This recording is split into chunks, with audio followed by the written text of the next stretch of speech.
No eating inside. You can sit and no stay there in the library. You can use it.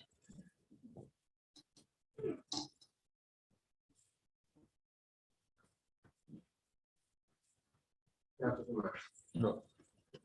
Topple this over as soon as it goes to Egypt. Let's see if it goes in.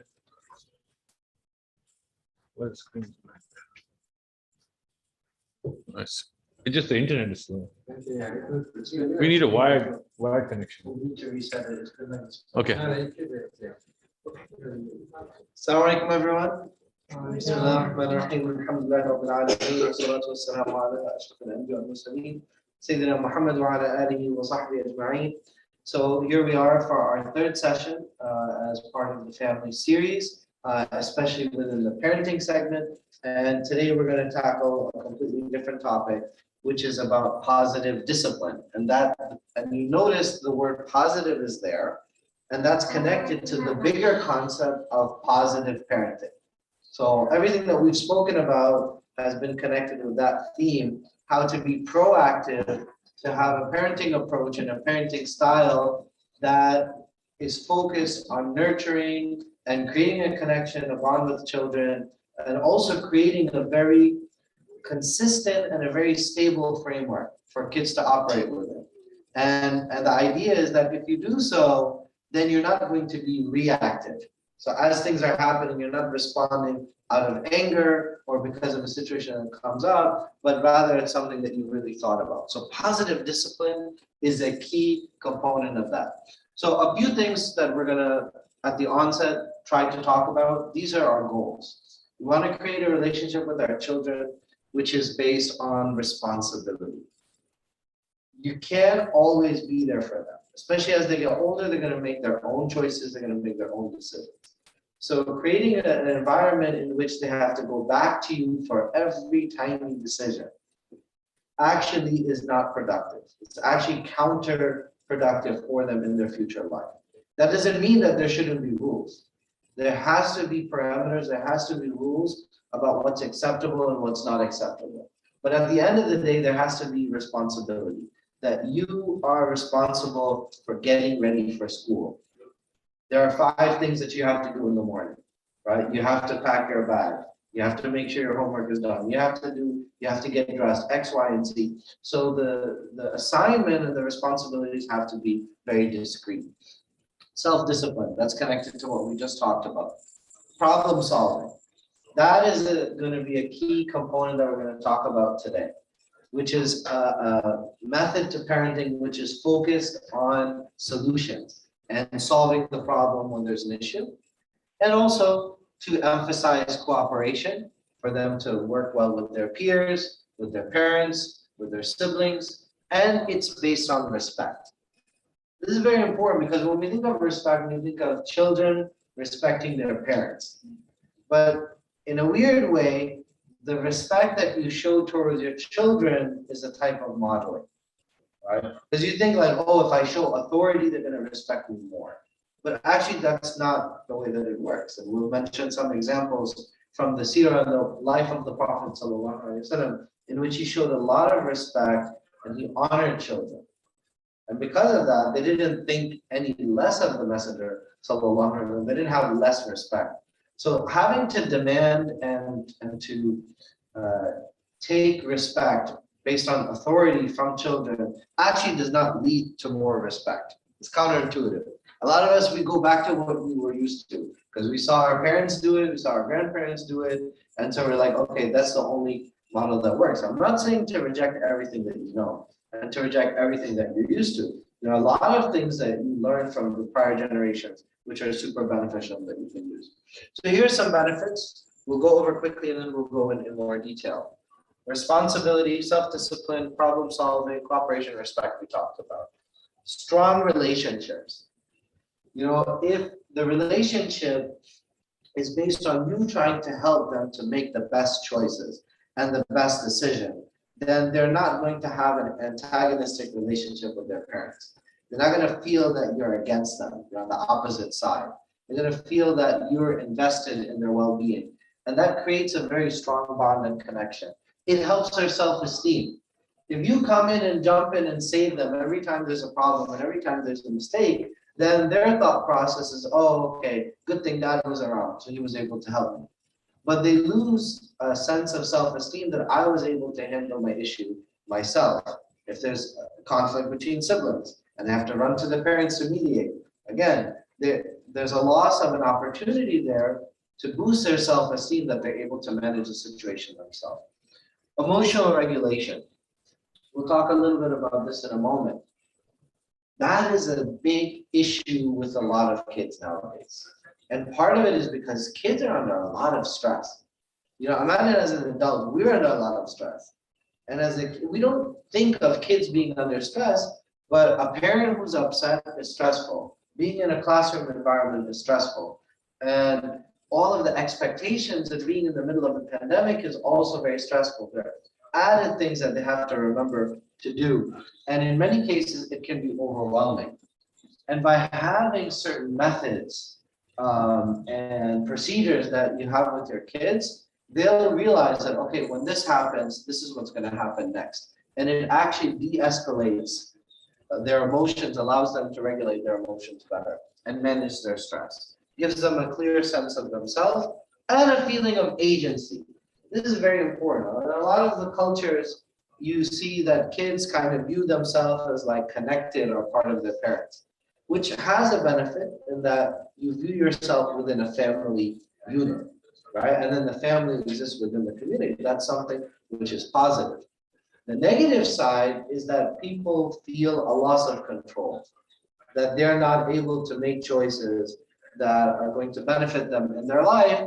And then it also results in a lack of self-responsibility, because when bad things happen, they don't own up to it.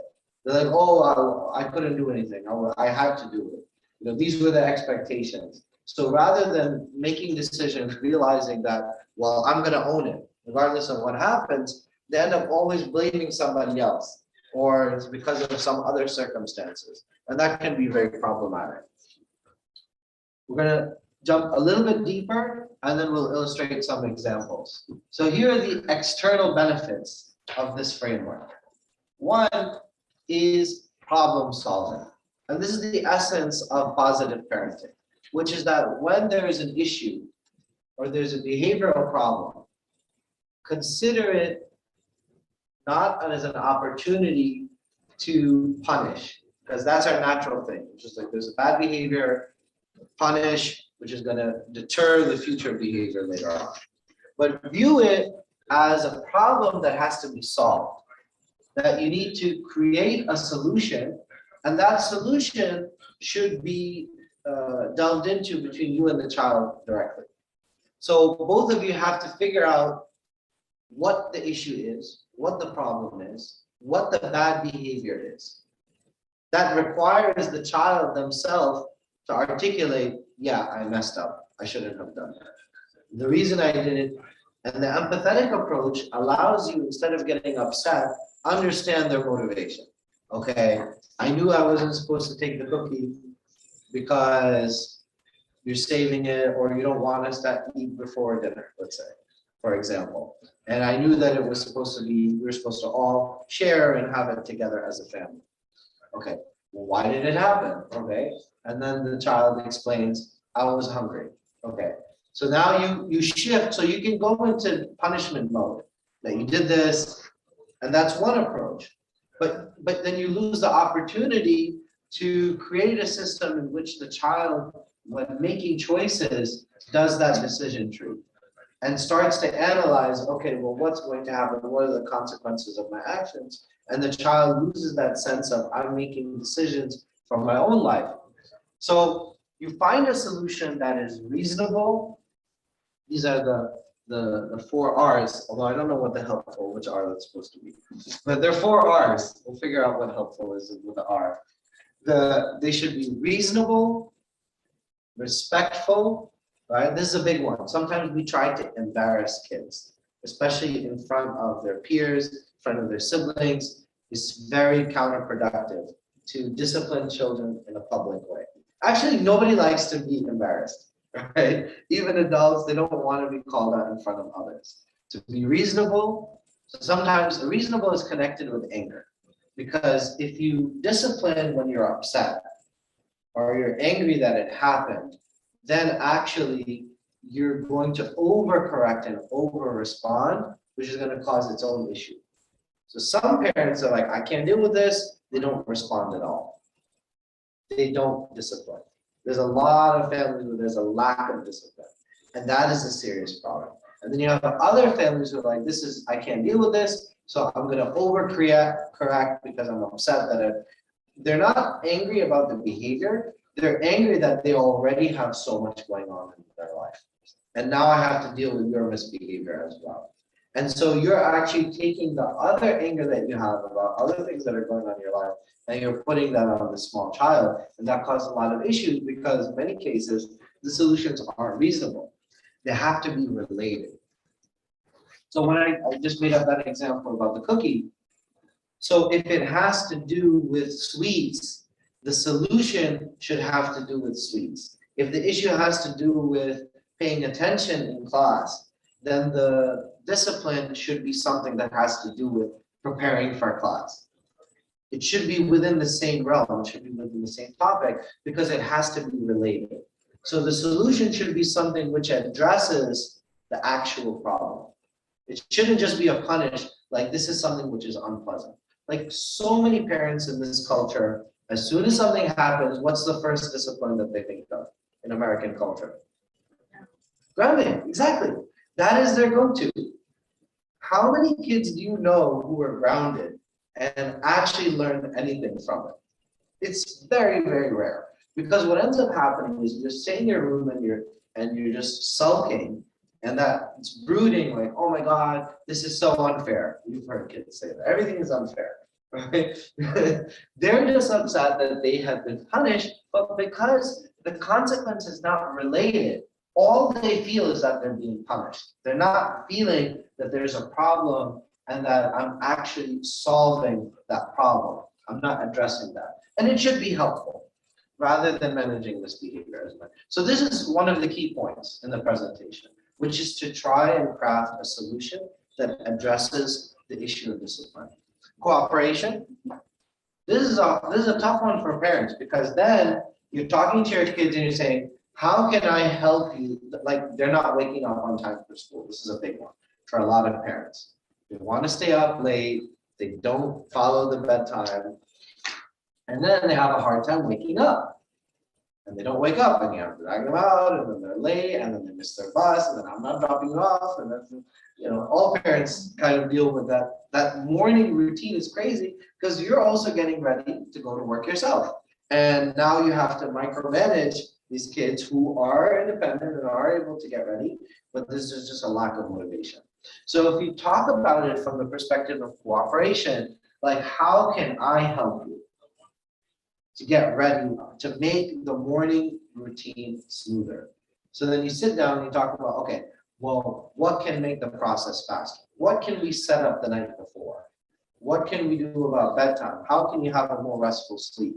Do you want to have an alarm that will wake you up? What time should we set the alarm? So having that conversation, it's not a free-for-all where kids are just doing whatever they feel like. That's not what it is. But it's sitting down together on a collaborative basis that let's try to solve the issue and the problem because it is a problem. But I want to hear from you how we can address it. And that shows respect. That firmness shows like if you don't take them seriously, you're not going to be firm. So it's kind of ironic by being firm that this is a real problem, we need to address it, and speaking to them almost like they're an adult. Not that they're an adult, but that they're able to understand and appreciate the consequences. They're going to feel, even though it's something that they don't want, they will accept it because it's coming with respect. They feel that they're not being babied, that they're being approached by their parents based on respect. And it creates a lot of trust. And there's actually a lot of neurological research and social science research that shows that the kind of discipline that I'm talking about actually stimulates brain development. This is one of the things that we didn't really understand in the past, but now we know, which is that brain development A lot of it happens from birth until the age of 5. But it still continues until the teenage years. So literally, if you have a 10, 12-year-old, their brain is literally not fully developed yet. And by having these kind of interactions, and it actually helps stimulate more brain development in different aspects of their brain, because not only does it help with like their cognitive functions, it also helps with some of the higher order brain functions that involve the frontal part of the frontal lobe, that involve decision making and judgment. So if you can decide about small things, like whether to take the cookie or when to wake up, then when you have later in life, when you're making higher order decisions, you already know the neural pathways. It actually helps to facilitate that, because when you have to make a decision, you're already trained. Okay, well, I need to weigh the pros and cons. And it allows the kids in their future life to be more successful as a result of having done that so often. That's the external side. Then there's the internal side. The internal side is that they feel that sense of responsibility. They feel that sense of pride that they did it on their own. Self-discipline, it builds their self-esteem. Emotional regulation, again, I'll mention about this again. It's very important for parents to acknowledge the feelings of their kids. It's a hard one for a lot of parents. We feel that if we validate or acknowledge how they're feeling, then we're giving them a free pass. That it's like, oh, you're listening to their excuse, so they get a free pass. But if you view it differently under this framework, you'll listen to them, build that connection, understand where they're coming from, understand why it happened. And then after you've done all of that, then you'll shift to crafting that solution.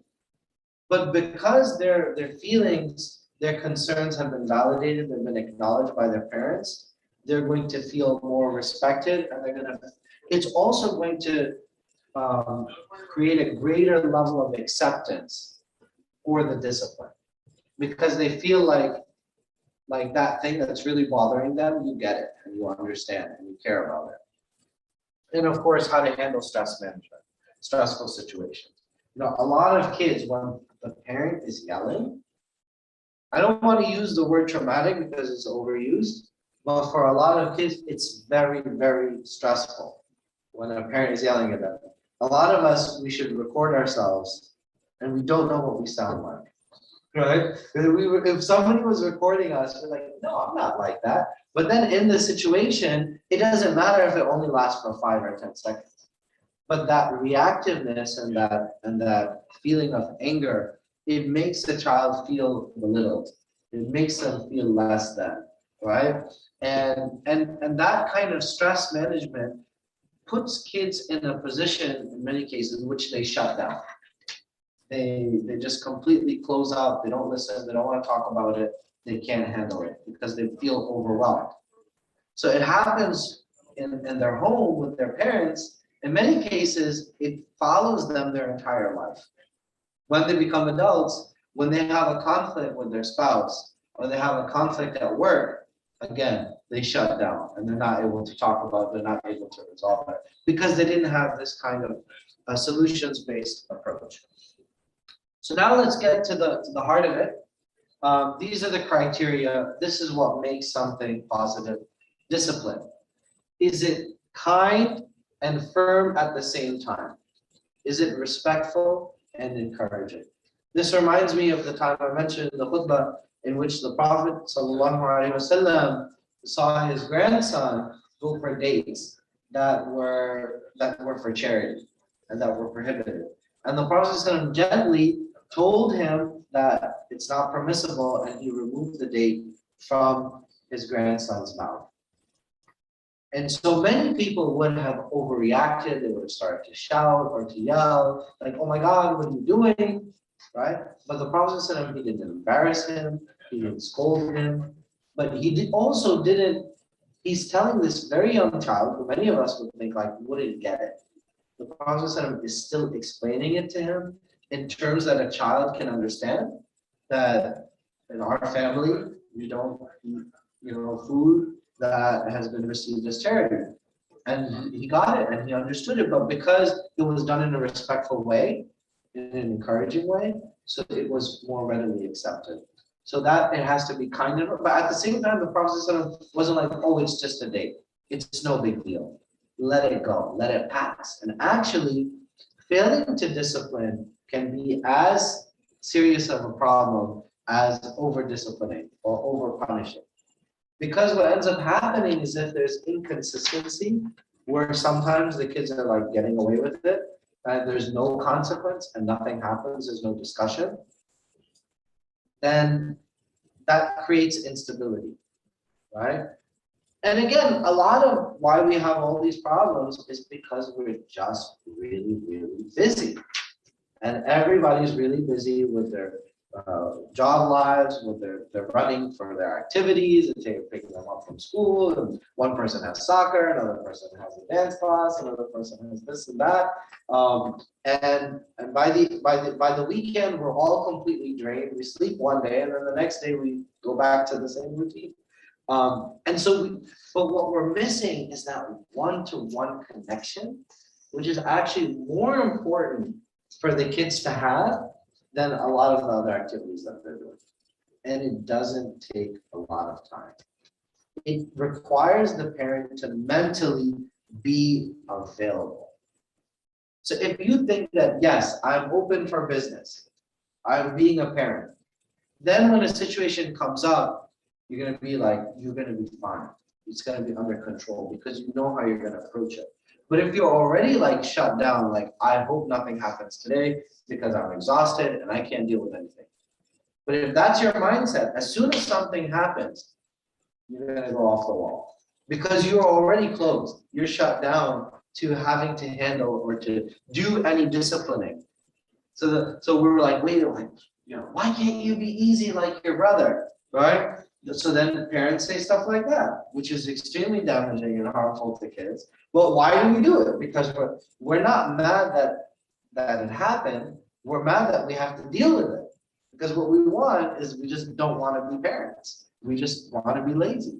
And then later on, we just want to have a lot of the good times and the enjoyable times. But in fact, by doing the positive discipline, then you're able to enjoy all those good times.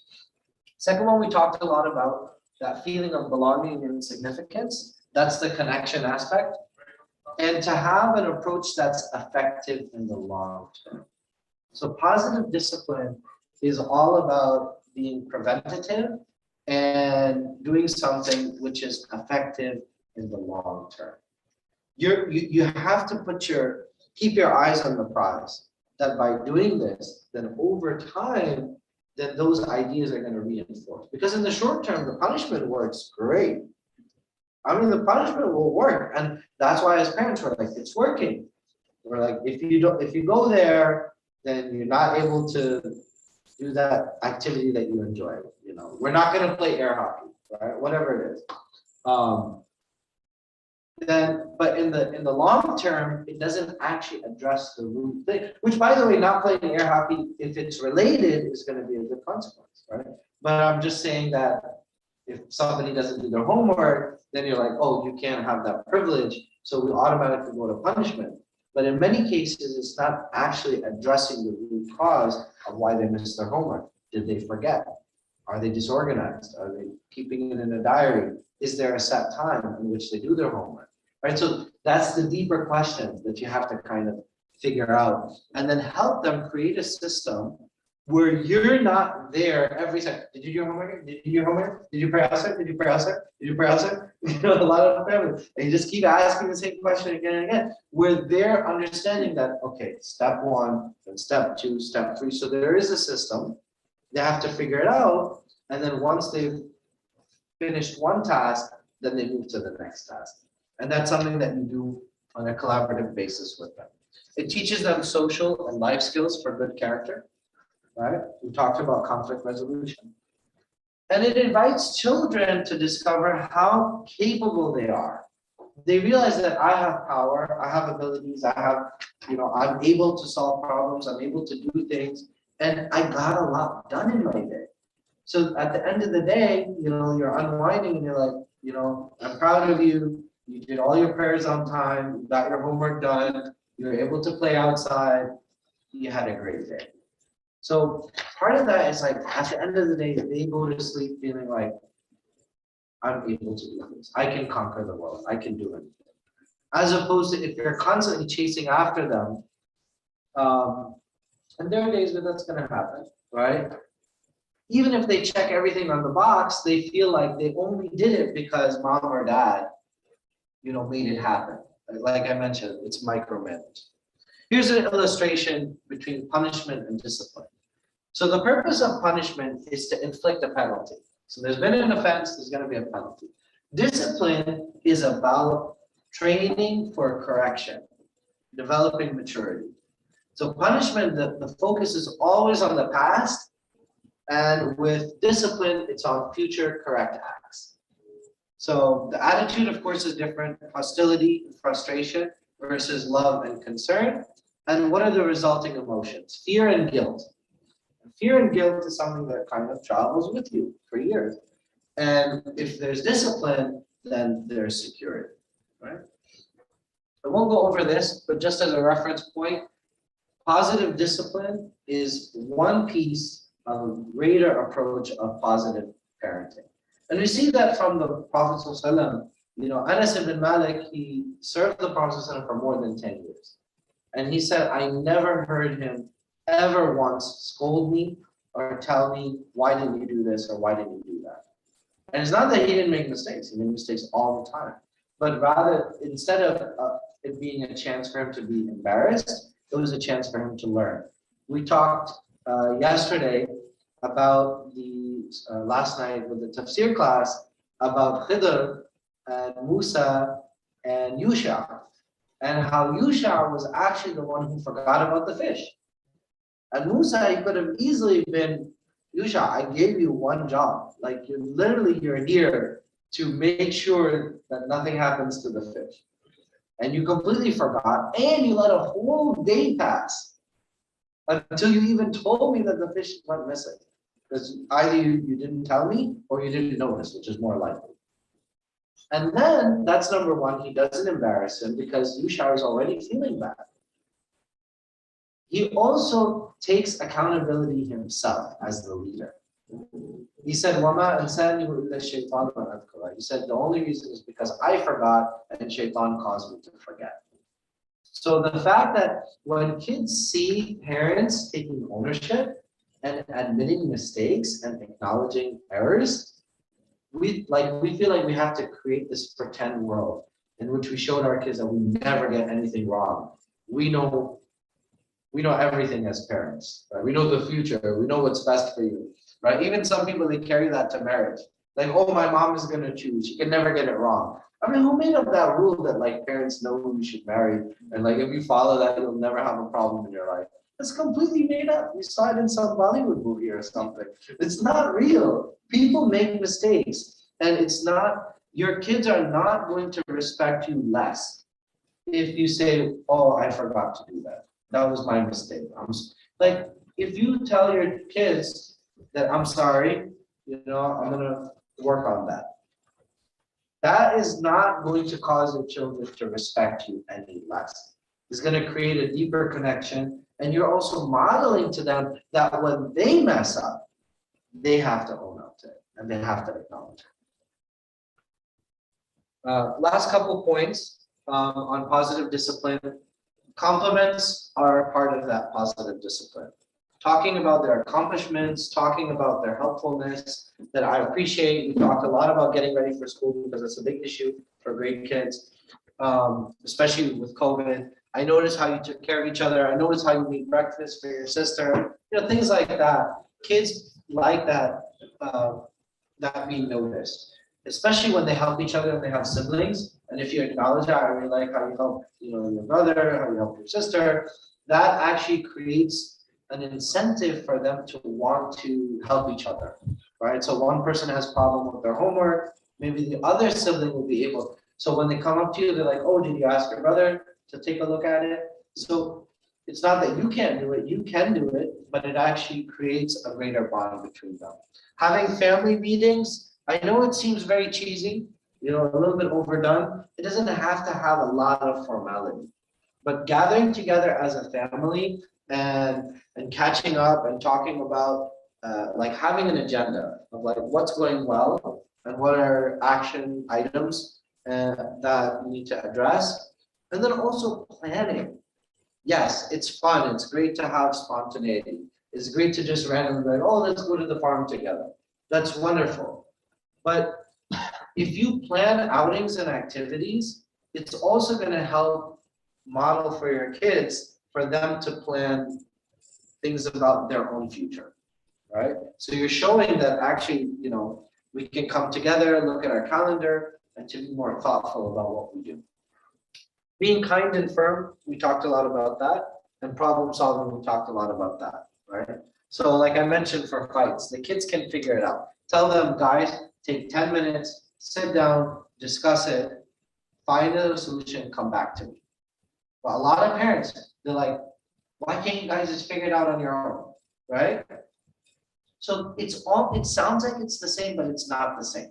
It's not the same thing because you're articulating that feeling of negativity that you guys should not come to me, that I'm not accessible. You shouldn't bother me with these things. And there's a feeling of judgment that, oh, you guys are not able to manage things yourself. And that negativity makes them feel more negative about their ability. But if you say, take 10 minutes, take 5 minutes, discuss it, and come up with a solution and come back to me, then there's more accountability because they're like, oh, we only have 10 minutes, we need to come up with a solution. And then we have to present it to our parent is going to approve it or reject it. And then that allows you to, you know, kind of adjudicate that in a way that's fair. Oh, chores, we should talk about that. I personally believe that you are not running a hotel when you have kids, okay? You're putting a roof over their head, you're feeding them, they're not cooking. I mean, the kids should be involved in the running of the house. They should have clearly defined. It shouldn't just be like, help your mom. That kids don't operate well with that kind of general guidance. You know, if they know that Saturday is laundry day and that their clothes has to be in the laundry, they have to throw in the, you know, nowadays everything's so easy. They throw in a Tide Pod, they put in their clothes. Even a young kid can press the button and start the laundry. You put it in the dryer, let it go. And they know that, okay, so every Saturday is going to be laundry. That's your job.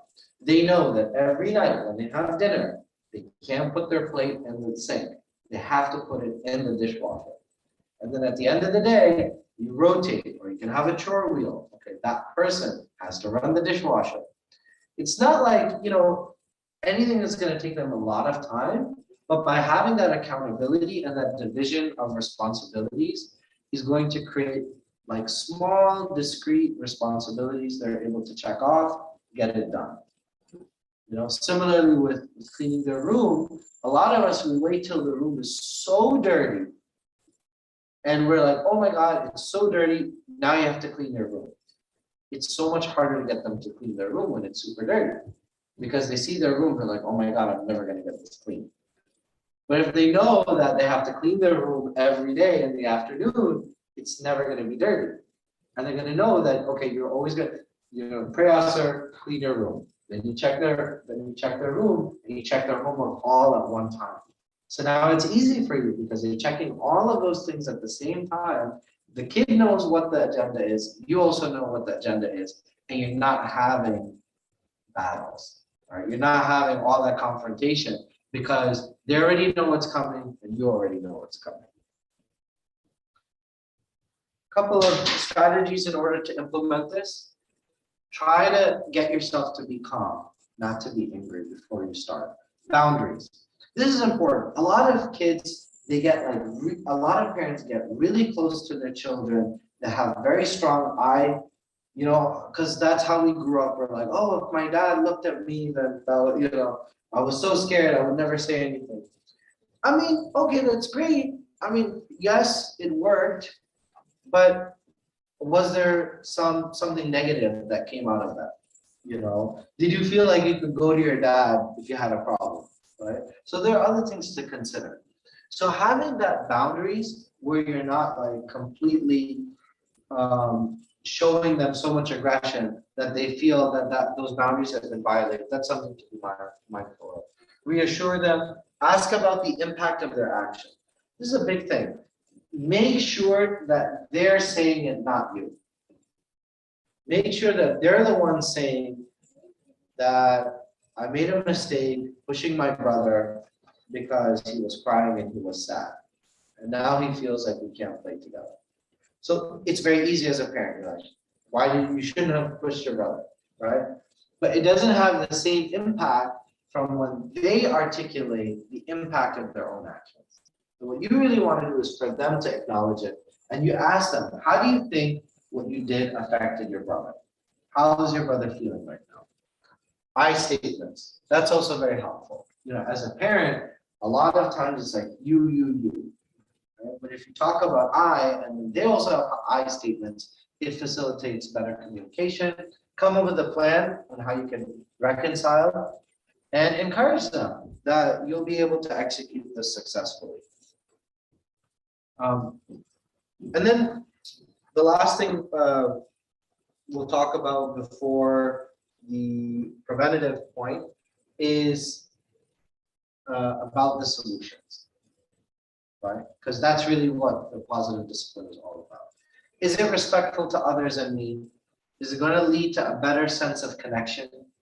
Does it invite children to have a sense of meaning, value, capability? These are the 4 R's. Should be respectful, related. Is it encouraging? Is it helpful in the long term? Does it give them a self of social interest and community? So as a parent, it sounds like it's a lot of work and a lot of thinking. And it's only a little bit of work in the beginning if you're not doing it. But once you have that model and you're consistent and you're following it with your kids, they're going to know what you're doing. They're going to have more respect. They're like, okay, I see what mom and dad are doing.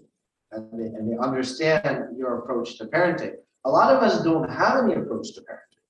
We just kind of do it because everybody's like, oh, when you have kids, you'll figure it out. Yes, you'll figure it out. That doesn't mean you're going to figure it out well. Right? And so if you actually have a methodology in terms of how you parent, how you teach them, and how you impart these values on them, it creates a lot of predictability. It creates less anxiety from the kids. It also makes you more calm because you're like, I know how I'm going to handle this. I know my approach. And preventative discipline. So now we came full circle. Preventative discipline is about connection before correction. Create closeness and create trust instead of distance and hostility. And make sure that that message of love gets through. We talked about that in our last presentation about secure attachment and attachment parenting. And we have to get away from that idea that showing empathy, showing understanding, showing love is going to compromise the authority, that they're going to respect you less, or they're going to be less disciplined as a result. You can show them love and empathy and at the same time create clearly defined boundaries at the same time. So for example, this is our favorite, you can tell your kids, I love you, and my answer is still no, right? And similarly, they ask you 100 times, like, if you keep asking me, the answer is still going to be no. But a lot of us are like, how many times have I told you? So that's something which is negative. But on the other hand, if you say, the answer is no, and the answer is not going to change. It's the same thing, but it imparts, you're messaging something completely different. You're messaging firmness when you say, my answer is not going to change, rather than messaging frustration. In the first case, all you're saying is like, leave me alone, I'm frustrated, you're annoying me, right? And so similarly, I'm most important. What matters to me the most is that you're happy and healthy. But I also want you to do well in school, so that way you can have a good future. And then you talk about the grades. As opposed to, I'm really disappointed in your grades. Because when you say, I'm really disappointed in your grades, what do they hear? That I failed. I'm not good enough. My parents are disappointed. They're not proud of me. So it's all negative as opposed to trying to look at the solution. And by doing that training, by teaching them these life skills, explaining the task, doing it together, watching them, checking in on how they do, now when they perform the task, the joy of that accomplishment is even sweeter. And they really enjoy that and appreciate that. So you're going to have that close relationship, that close connection, that healthy connection. But also the last thing that I'll mention is from the religious aspect, they will have a different relationship with Islam because of that. Because a lot of us, our parenting and our religious teaching is all intertwined. In many cases, even culture is also intertwined, where we're like kind of imposing certain values on them. And so religion is kind of forced onto them. It's imposed. And there's an element of that that has to be the case because you're the parent. And so, you're instructing your children. But at the same time, there's a threshold in which they're not having agency about how they practice their religion. So prayer is of course the classic example, right? You're constantly going after your kids to pray. If you set that standard up early and that expectation up early and get them involved in the prayer and the activities surrounding the prayer, then it's not going to be you constantly chasing. So for example, you can have a prayer chart and every family is going to be different. You put it on the wall, each person, they check. It should be based on honesty, you shouldn't have to check it. They should check it themselves.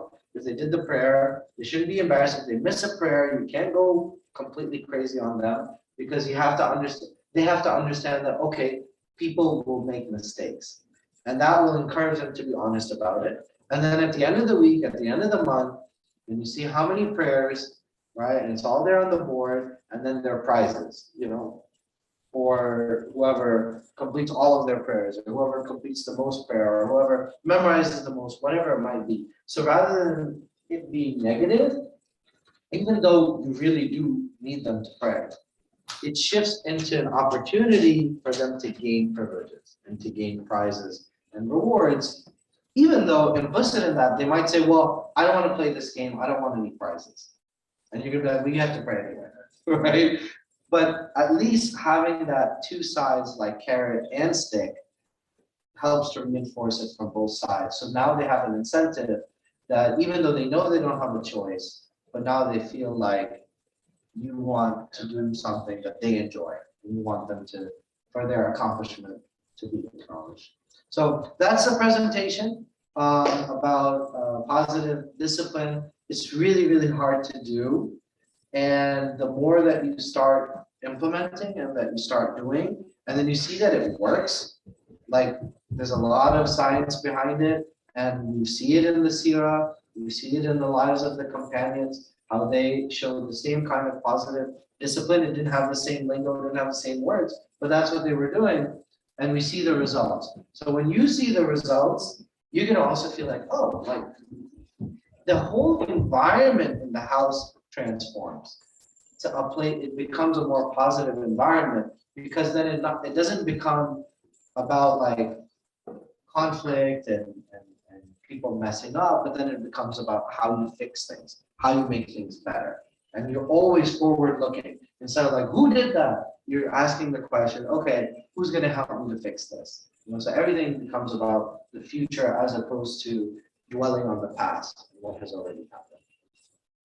So let's open it if there are any questions. Yeah, a lot of times it seems to be that when they are set in a certain mood, when they're in a certain mood, it's difficult to, let's go clean out everything. Let's go do homework. Like, we're there to help and facilitate it, but it's tough to get it going, basically. That seems to be. I understand that. Yeah. Something that it's a chore. They don't want to do the chore. Even with what we try to do, Monday you empty the dishwasher, Tuesday you empty the dishwasher. Then it's, I'm ready to do that. I don't want to work on it. I'm too tired. excuses come out, so you have to get it done. So it just becomes one of those. Then you're right. Did you do it? Did you do it? It's like, that's not good. Predictability helps with that. It's not gonna be perfect.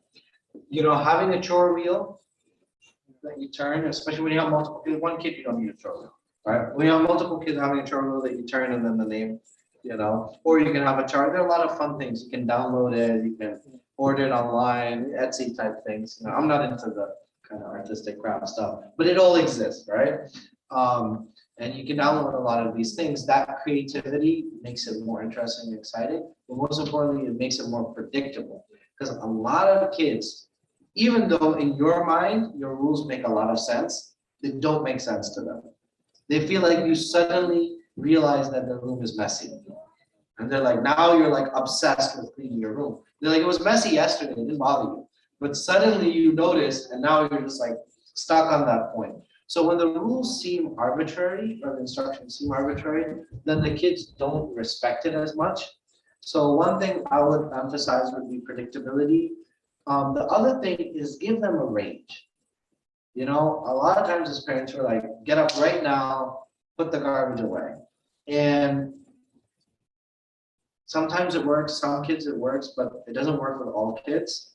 Some kids want to have that freedom to do it anytime on Tuesday. And then of course you might get towards the end of the day and they might not do that.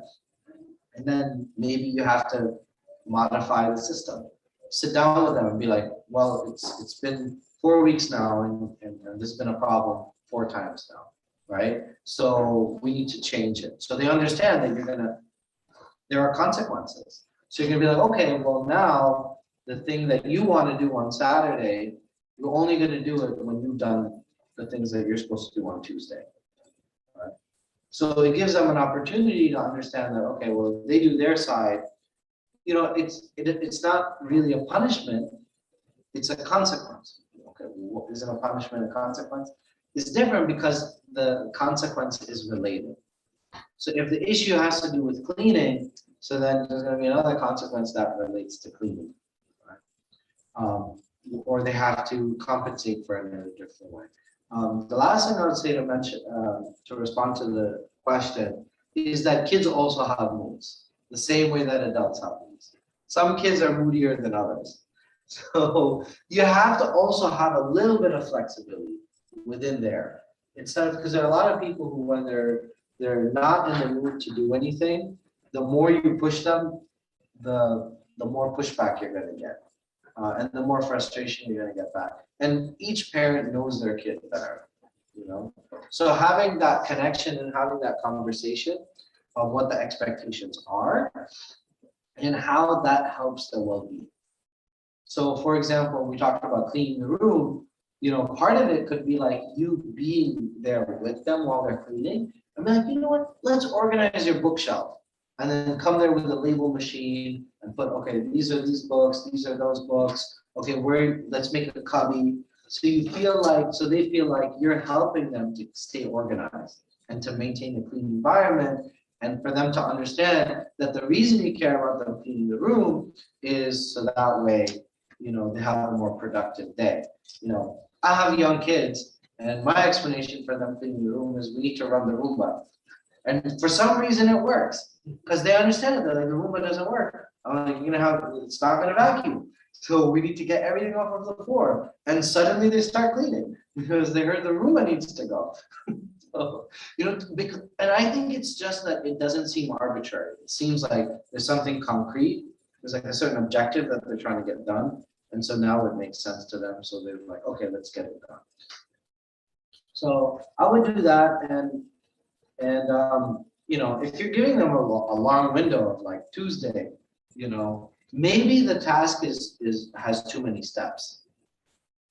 Because at a young age, you know, depending on the age of the child, if it's like clean the kitchen, it's going to be hard with any kid, even a teenager. Like clean the kitchen is too many things. So when they're sitting there playing video games, or they're playing outside, or they're on the phone, and they think, oh my God, I need to clean the kitchen. It's so overwhelming, they won't even start it. So in many cases, the issue is just that the chores and the tasks are just too nebulous, they're just too big. And so they just have that lack of motivation. And then there are some kids who just have a lack of motivation with everything.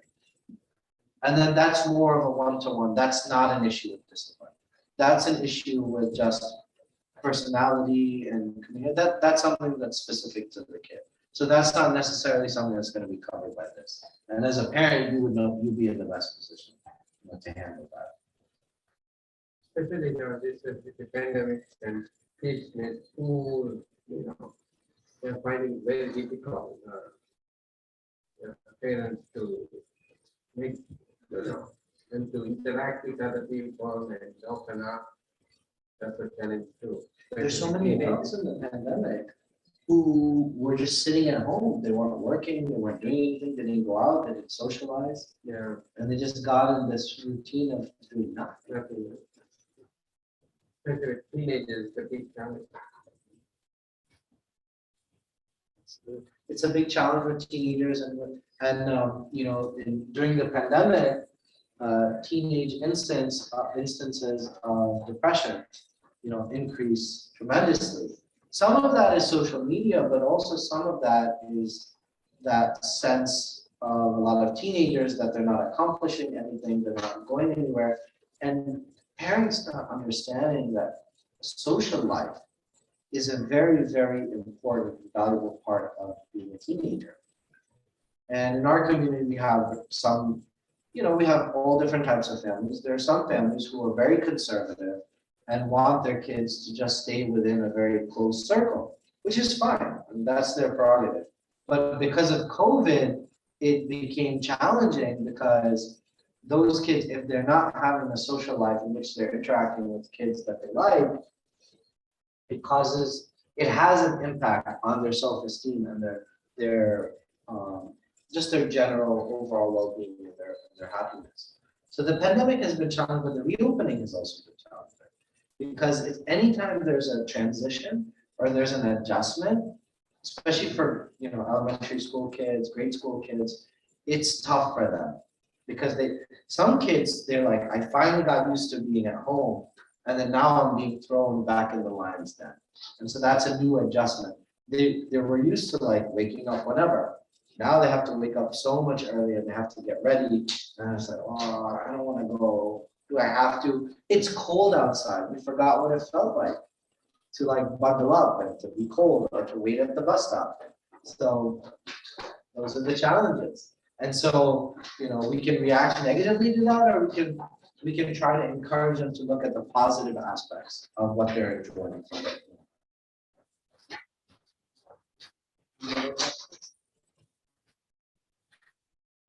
What's the next one is going to be? Sure, the next one, we're changing topics. So as you know, we have January, February, and March, and then we have Ramadan in April. And so we've done a lot about parenting. And so we're going to shift a little bit into relationships. Love and mercy in marriage is going to be the topic of Dr. Tharik's presentation. That's going to be in January. And then the topic, inshallah, in February with Imam Yassin from ICB, from the Islamic Society of Baltimore, is going to be about Islamic education within the home. And then we'll have one more program in March. But in all likelihood, that's going to be related to Ramadan. In March, it's going to be about Ramadan. So actually, we have the rest of the program until April. So we'll send out the flyer and the announcement for all of that. So thank you so much to our wonderful audience and for everyone who's going to be listening online as well. May Allah, you know, protect your family, keep you all well, and your children as well, inshallah, the best in this world as well as in the akhirah. Assalamu alaikum. Thank you very much. You're welcome. Excellent.